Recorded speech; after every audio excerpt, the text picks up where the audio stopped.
স্বাস্থ্য সেবায় এই বিশেষ শিশুদের প্রয়োজনটা আসলে মেটাতে সরকারি বেসরকারি উদ্যোগ কতটা রয়েছে এবং আরো কতটা কার্যকর ভূমিকা পালন করা উচিত? আমাদের সামগ্রিক স্বাস্থ্যের এক অবিচ্ছেদ্য অংশ হচ্ছে মানসিক স্বাস্থ্য। যদিও বিষয়টা বাংলাদেশে অনেক ক্ষেত্রেই উপেক্ষিত, কিন্তু আমরা যদি সত্যিকার অর্থে স্বাস্থ্যের কথা বলি, অবশ্যই আমাদের মনের স্বাস্থ্যের কথা গুরুত্ব দিতে হবে।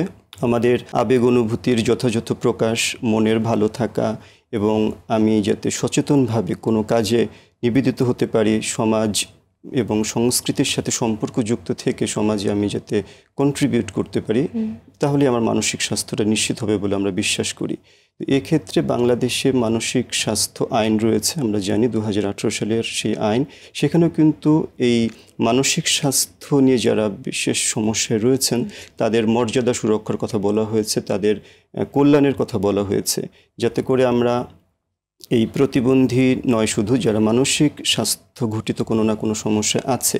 আমরা দেখতে পাচ্ছি 2019 সালে জাতীয় মানসিক স্বাস্থ্য জরিপ অনুযায়ী 7 থেকে 17 বছর বয়সী কিশোর কিশোরীদের মধ্যে 12.6% কোনো না কোনোভাবে মানসিক স্বাস্থ্য ঘটিত সমস্যায় ভুগছে।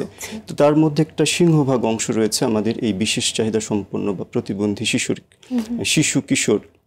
তো তাদের এই বড় অংশটাকে যদি আমরা সত্যিকার অর্থে অ্যাড্রেস করতে না পারি এই মানসিক স্বাস্থ্য বিবেচনায়, তবে আমার বোধ হয় তাদের সামগ্রিক কল্যাণও যেমন সম্ভব হবে না, পাশাপাশি তার শিক্ষা, তার পুনর্বাসন, তার যে নাগরিক হিসেবে নিজেকে ফুটিয়ে তোলা, সেটা অনেক ক্ষেত্রে বাধাগ্রস্ত হবে।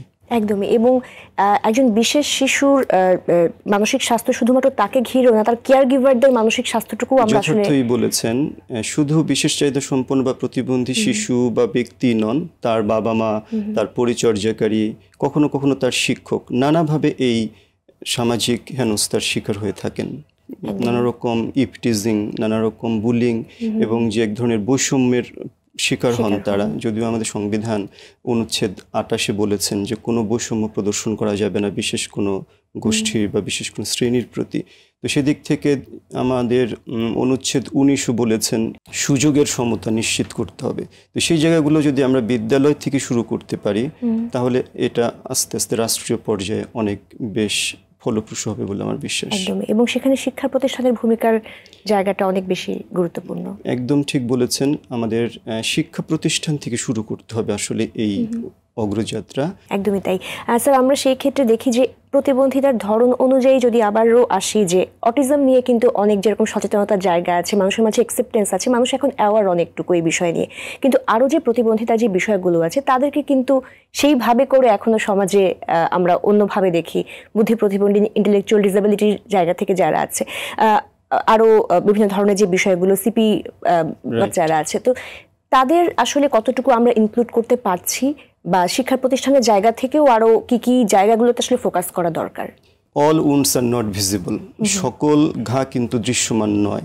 তো আমরা যে ধরনের প্রতিবন্ধিতা দেখে বুঝতে পারছি, বিশেষ করে ধরুন শারীরিক প্রতিবন্ধিতা যেটা আপনি বললেন, সেরিব্রাল পালজি, অথবা দৃষ্টি প্রতিবন্ধিতা, বা কেউ হয়তো শ্রবণ প্রতিবন্ধী শিক্ষার্থী হিসেবে আপনার হিয়ারিং এইড ব্যবহার করছে, তো এগুলো দৃশ্যমান হিসেবে আমরা তাদেরকে নিয়ে যথাযথ ব্যবস্থা নিতে পারি। কিন্তু অনেক প্রতিবন্ধিতা রয়েছে, অনেক বিশেষ চাহিদা রয়েছে যেগুলো বাইরে থেকে দেখে বোঝার উপায় নেই।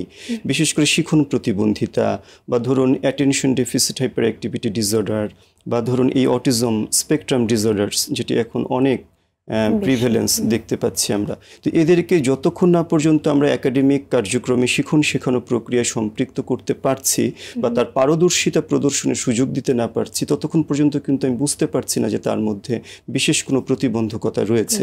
আমি বলে নিচ্ছি যে প্রতিবন্ধিতা মানেই প্রতিবন্ধকতা নয়। আমরা শুধু যাতে তার চ্যালেঞ্জেস বা তার উইকনেসকে নিয়ে আমরা ফোকাস না করি, তার যে পটেনশিয়ালসগুলো রয়েছে, তার যে স্ট্রেংথস বা সবল দিকগুলো রয়েছে, সেইগুলো যাতে আমরা যথাযথ পরিচর্যা করতে পারি, তবে ডেফিনেটলি তার পক্ষেও স্বাভাবিক জীবনে ফিরে আসা অনেক ক্ষেত্রে সম্ভব।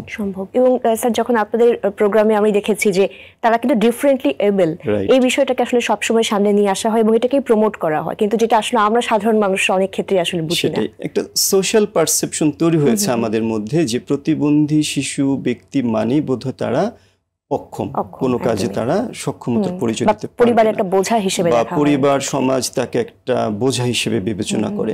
কিন্তু আমাদের ব্যর্থতা সেটা যে তার ভেতরের যে পটেনশিয়ালস, যে সুপ্ত প্রতিভা, সেটা হয়তো আমরা চিহ্নিত করতে পারছি না, কারণ আমরা সেই অনুযায়ী প্যারেন্টিংটাও পাচ্ছি না, বা আমাদের সেই সচেতনতার ঘাটতি রয়েছে, যে কারণে তার ভেতরে যে গুণাগুণগুলো রয়েছে সেগুলো যদি আমরা ফুটিয়ে তুলতে পারি, তবে সেটি দিয়ে কিন্তু তাকে অনেক দূর আমরা পৌঁছে দিতে পারি।